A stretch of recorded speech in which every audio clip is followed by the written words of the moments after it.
అందరికీ నమస్కారం. ఓం సాయిరామ్. బాబాగారి ఆశీస్సులు అందరిపైన ఉండాలని మనస్ఫూర్తిగా కోరుకుంటూ, అందరూ సుఖంగా, సంతోషంగా, ఆరోగ్యంగా ఉండాలని, బాబాగారి ఆశీస్సులు అందరిపైన ఉండాలని మనస్ఫూర్తిగా కోరుకుంటున్నాండి. ఇక ఈరోజు వీడియోలో బాబాగారు ఒక మంచి సందేశాన్ని అయితే మన ముందుకు తీసుకొచ్చారండి. ఇంకా బాబాగారు ఏం సందేశం తీసుకొచ్చారో చూద్దామండి. ఇక ఈరోజు వీడియోలో బాబాగారు చెప్తున్నారంటే, తల్లి నరసింహ అవతారంలో ఉన్న విష్ణువుని పట్టుకో, నువ్వు పడుతున్న అతిపెద్ద బాధని దూరం చేస్తాను అని చెప్పి బాబాగారు ఈరోజు మనందరి కోసం ఒక చక్కటి సందేశాన్ని నరసింహ అవతారంలో ఉన్న విష్ణువు రూపంలో ఈరోజు సాయి మనకు ఒక సందేశం తీసుకొచ్చారండి.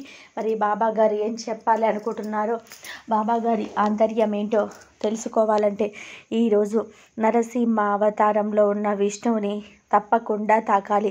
తాకి చూద్దాం, మన సమస్య ఏంటో పరిష్కరించుకోవడానికి ఆ సాయి అందిస్తున్న మార్గాన్ని వినియోగించుకుందాం. తల్లి, ఈరోజు నీకు నరసింహ అవతారంలో ఉన్న విష్ణువుని తాకమన్నాను. నా మీద నమ్మకంతో, శ్రద్ధ, భక్తితో నేను చెప్పినట్టుగా నా బిడ్డ నరసింహ అవతారాన్ని తాకింది. మరి నీకున్న అతిపెద్ద సమస్యని తీర్చే బాధ్యత కూడా ఈ సాయిదే కదా, తీసుకోవాలి. మరి ఇంకెందుకు ఆలస్యం చేస్తున్నావు? నీలో ఉన్న బాధని పక్కన పెట్టు. ఆ బాధని తీర్చే బాధ్యత ఈ సాయి తీసుకున్నాడు. తల్లి, నీ సమస్య తీరలేదని, నువ్వు అనుకున్నది సాధించలేదని బాధపడుతున్నావు.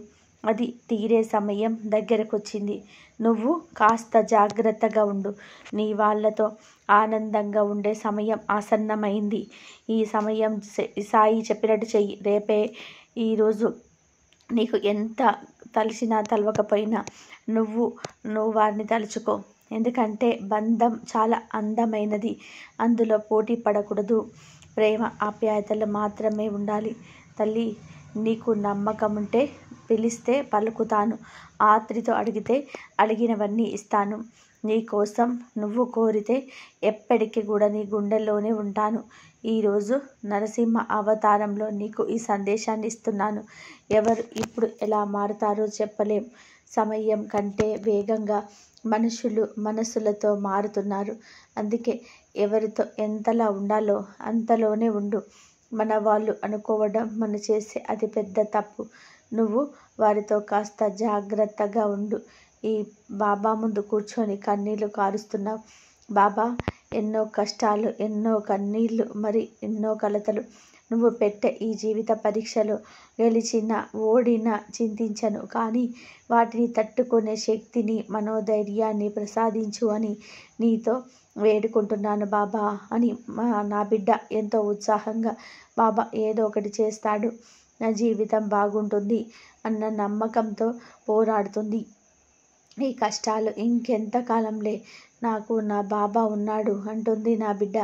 తల్లి, నువ్వు అంతే ధైర్యంతోనే ముందుకు వెళ్ళు. తల్లి, మనసు నిండా కూడా ఈర్ష్య, ద్వేషాలు నింపుకొని శరీరాన్ని మాత్రమే శుభ్రం చేసుకొని గుడికి వెళితే ప్రయోజనం ఉండదు. దానం చేసే గుణం లేకుంటే ఎన్ని దండాలు పెట్టినా ఏ దైవం నిన్ను కాపాడలేదు. కాబట్టి దానం చేసే గుణం నీకు నిండుగా ఉండాలి. తల్లి, మారేది మనిషే, కాలం కాదు. మోసం చేసేది కూడా మనిషే, కాలమైతే కాదు. ప్రతి తప్పు చేసేది మనిషే. మనిషి చేసిన తప్పులు కప్పిపుచ్చుకోవడానికి, మనగడ సాగించడానికి కాలం మీద నింద మోపేస్తుంటాడు. అంతే తప్ప చేసిన తప్పు ఒప్పుకోడు. కాలం తన విధిని తాను నిర్వర్తిస్తూ వెళ్తుంది. అంతే. నిజాలు వినటానికి కష్టంగానే ఉన్నా ఇది నిజం. ఇదే దైవతత్వం. తల్లి, నిన్ను ఎవరైనా సరే బాధిస్తే వారితో పోట్లాడొద్దు. సహించలేకపోతే 1-2 మాటలతో ఓర్చుకో. అంతే. దానితో సమాధానం చెప్పు. లేకపోతే ఆ క్షణం నా నామాన్ని పలుకు, స్మరించు. నీలో ఉన్న కోపాన్ని అణిచివేసే శక్తి ఈ సాయి ఇస్తాడు. నువ్వు ధైర్యంగా ముందుకు వెళ్ళు. ఈ సాయి అనుకున్నది సాధించేంత వరకు కూడా నీకు తోడుగా ఉంటాడు. ఈ రోజున నరసింహ అవతారంలో ఉన్న విష్ణువుని పట్టుకో అని చెప్పాను. నా మీద నమ్మకంతో నా బిడ్డ చెప్పినట్టు చేసింది. అందుకే నువ్వు నా ప్రియాతి ప్రియమైన భక్తురాలివి. నువ్వు అనుకున్నది తప్పకుండా సాధిస్తావు. నీలో ఉన్న అహంకారాన్ని అణిచివేసే గుణాలు ఈ సాయి ఎప్పుడు కూడా కల్పిస్తూ ఉంటాడు. తల్లి, ఏ క్షణంలో ఇలాంటి క్లిష్ట పరిస్థితులు వచ్చినా ఎవరిని కూడా నువ్వు బాధ పెట్టవద్దు. నీ మాటలతో ఎవరినైనా సరే బాధ పెడితే నువ్వు నన్ను బాధ పెట్టిన దానివవుతావు. తల్లి, నీకొచ్చిన కష్టమే నీ చుట్టూ ఉన్న మనుషుల గురించి, సమాజం గురించి, జీవితం గురించి తెలిసేలా చేస్తుంది. కానీ నువ్వు కలత చెందవద్దు. మోసం చేశారని బాధపడవద్దు. ఈరోజు నువ్వు అనుభవిస్తున్న బాధనైనా సరే అది నీకు భగవంతుడు ఇచ్చినదేనని మాత్రం గుర్తుపెట్టుకో. నా మార్గాన్ని ఎప్పుడు కూడా అనుసరించు. నేను నిన్ను రక్షించడానికి ఎప్పుడు సిద్ధంగా ఉంటాను. గెలుపైన ఓటమైన ఈ సాయితో పంచుకో.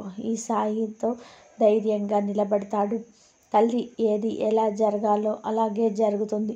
దేని గురించి కూడా ఎక్కువగా ఆలోచించవద్దు. జరగాల్సినవన్నీ కూడా అన్ని భగవంతుడు నీకు సమయానికి అందిస్తాడు, జరిపించి తీరుతాడు. ఆలోచించి నీ ఆరోగ్యం పాడు చేసుకోవద్దు. ఆలోచించి మనమే ఎన్నో సమస్యలు ఏర్పరచుకుంటాము. కాబట్టి జాగ్రత్తగా ఉండు. ఎంతో ఒత్తిడిని, అలజడిని ఏర్పరచుకుంటావు. వీటన్నిటినీ కూడా వదిలి అన్నిటినీ కూడా అంగీకరిస్తూ మనం ఎదుట ఏ పని అయితే ఉందో దానిని మనస్ఫూర్తిగా చేస్తూ, ఎవరి స్వేచ్ఛ వారికి ఇస్తూ, ప్రతి ఒక్కరిని కూడా గౌరవిస్తూ, ఆలోచన లేకుండా ప్రశాంతంగా ఉంటే ఇదే నీకు ఆధ్యాత్మిక. తల్లి, ఏ కర్మలో అనుభవించడంగా ఈ దేహం లభించిందో వాటిని అనుభవించే తీరాలి.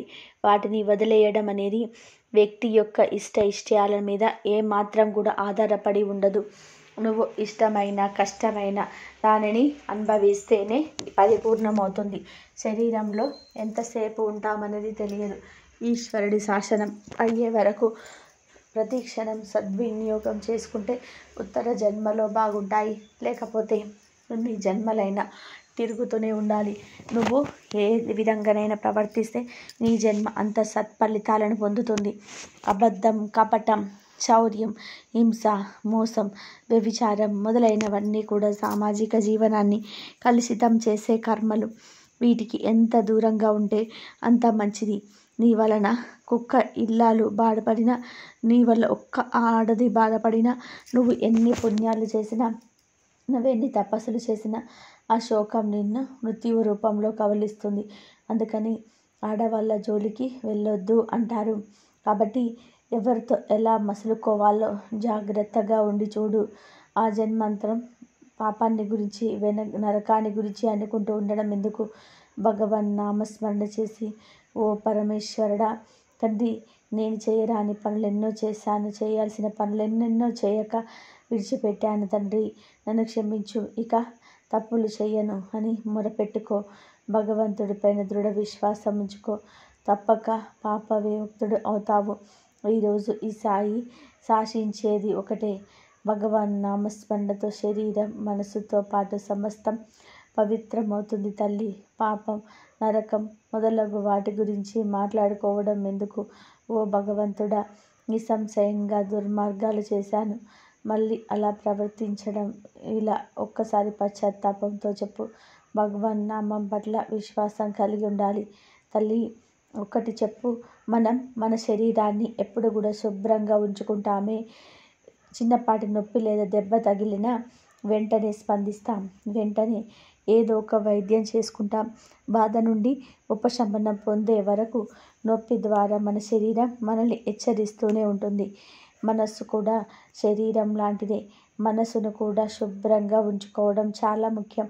మన మనసు పడే బాధ ముందు మనకు మాత్రమే తెలుస్తుంది. అది ఎప్పటికప్పుడు బాధపడుతూ నాకు ఉపశమనం కావాలి అంటూ హెచ్చరిస్తూనే ఉంటుంది. కానీ బాధపడుతూ బాధలు పెంచుకుంటూ బ్రతికేస్తున్నాం.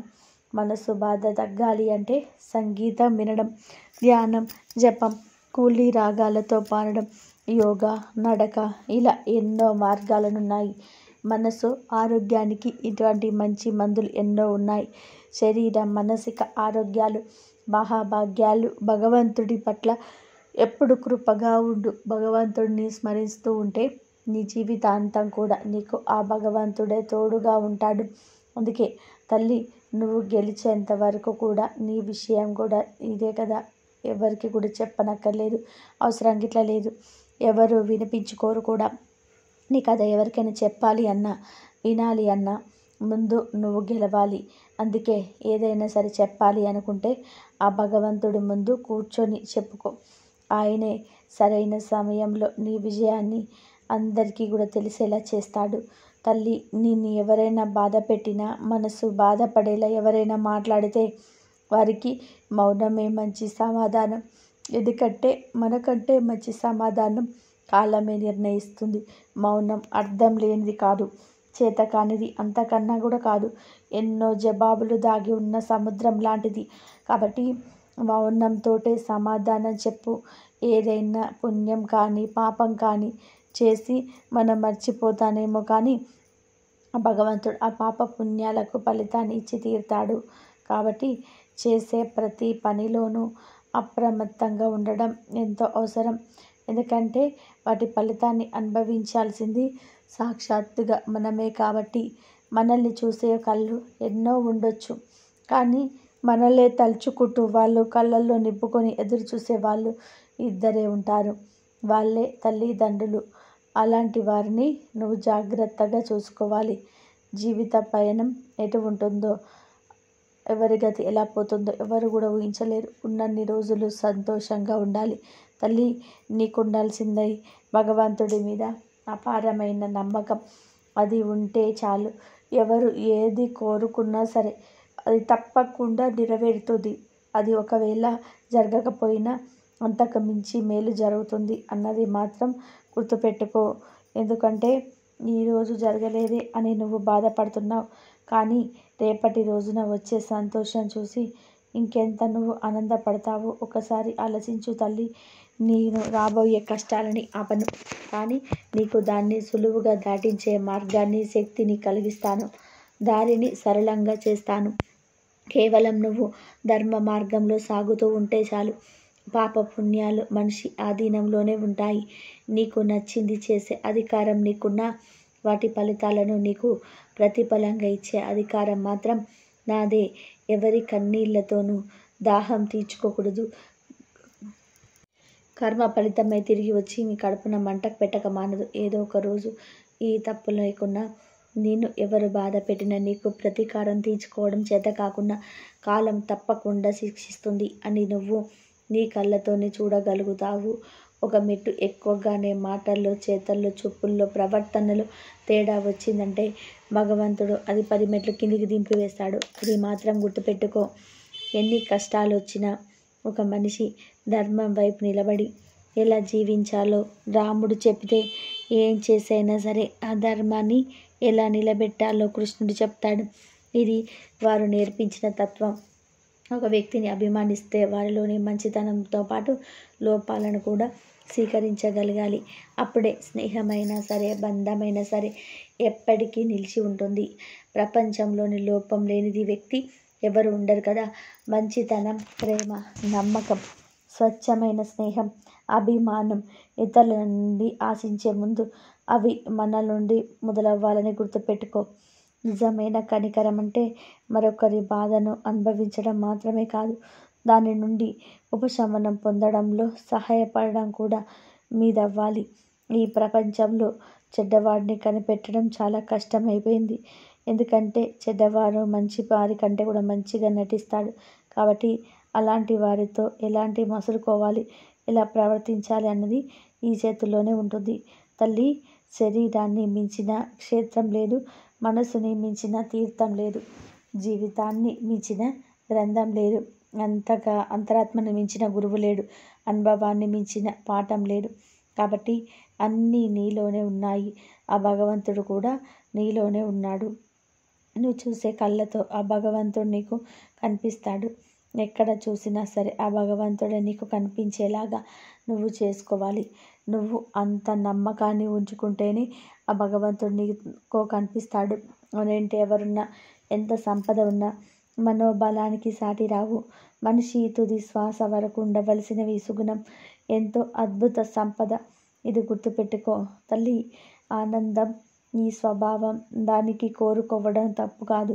తప్పు ఏమిటి అంటే నీ లోపల ఉన్నప్పుడు లోపల బయటికి వెతకడం, ఉన్నది ఉన్నట్టు గ్రహించడానికి మనసు, కానీ అనవసరమైన చెత్తను తయారు చేయడానికి కాదు. అది ఒక అద్దంలా అన్నిటినీ ఉన్నది ఉన్నట్టుగా చూపిస్తుంది. చూపించాలి కూడా. ఈ క్షణం దృఢంగా తెలివిగా జీవించడంలో మానసిక శారీరక ఆరోగ్యాల రహస్యం దాగి ఉంది తప్ప గతం గురించిన విచారణలోనూ భవిష్యత్తు గురించిన ఆందోళనలోనూ కాదు. ఏదో ఒక పని చేయడంలోనూ లేదా ఏదో సాధించడంలోనూ ఇంకా ఎవరి మెప్పు పొందడంలోనూ ఎవరితోనూ పోట్లాడడంలోనూ ఆనందం ఉందని అనుకుంటాం. అది చాలా పొరపాటు. బయట ఆనందం అంటూ ఏమీ లేదు.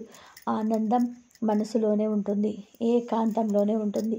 ఈ విషయం అర్థం చేసుకుంటే ఆనందం కోసం బయటకు వెళ్ళే పని లేదు. మన ఇంట్లోనే కూర్చొని ఆనందంగా ఉండొచ్చు. జీవన ప్రయాణంలోని ఎదురయ్యే ఎదురు దెబ్బలకు ఎదుగుదలకు నిచ్చెనగా మార్చుకునే గుండె నిబ్బరంతో ధైర్యంగా ఆత్మవిశ్వాసంతో ముందుకు వెళ్ళడమే నైపుణ్యంతో కూడిన జీవితం. తల్లి, ఆ శ్రీమన్నారాయణుడి పాదాలు పట్టుకో, క్షమించమని వేడుకో. చేసిన పాపాలన్నీ తీరిపోతాయి. ఏం జీవితం ఇదని బాధపడడం కంటే నా జీవితానికి ఏం తక్కువైంది అని సంతోషంగా బ్రతికి చూడు. జీవితం ఎంతో బాగుంటుంది. మనకన్నా కొన్ని వేల మంది బాగుండి ఉండొచ్చు, కానీ కొన్ని కోట్ల మంది కన్నా కూడా మనం బాగున్నామన్న నిజాన్ని మరవకూడదు. సంతోషమని మన మనస్సు సృష్టించుకోవాలి అనే కానీ బాధతో సృష్టించకూడదు. నా దగ్గర ఏముంది ఇవ్వడానికని మనలో చాలామంది అనుకుంటూ ఉంటారు. కానీ ఎంత ఇచ్చినా తరగని కరగని ఆస్తులు రెండున్నాయి. మొదటిది స్వచ్ఛమైన నవ్వు, రెండవది సంతోషాన్ని ప్రేమను పంచే వెలకట్టలేనిది ఆత్మీయత. కష్టపడ్డ సంపాదించిన ఆస్తులు కర్పూరంలా కరిగిపోవచ్చు, కానీ మనకి సహజంగా వచ్చిన ఈ ఆస్తులు పంచే కొద్దీ పెరుగుతూనే ఉంటాయి. మరి దాన్ని నువ్వు పెంచుకుంటూ పోతే నీ ఆత్మబలం స్థిరంగా ఉంటుంది. నువ్వు కూడా ఆనందంగా ఉండగలుగుతారు అని బాబాగారు ఈరోజు మనందరి కోసం ఒక మంచి సందేశాన్ని తీసుకొచ్చారండి. ఈ సందేశం నచ్చిన వాళ్ళందరూ కూడా శ్రద్ధ సబూరిని కామెంట్ చేయండి. అలాగే ఈ వీడియోని అందరికి అందేలాగా షేర్ చేయండి, లైక్ చేయండి. మళ్ళీ మరొక మంచి వీడియోతోటి మేము ముందుంటాను. అంతవరకు సెలవు. సర్వేజన సుఖినోభవంతు. ఓం సాయిరాం. శ్రద్ధ సబూరి.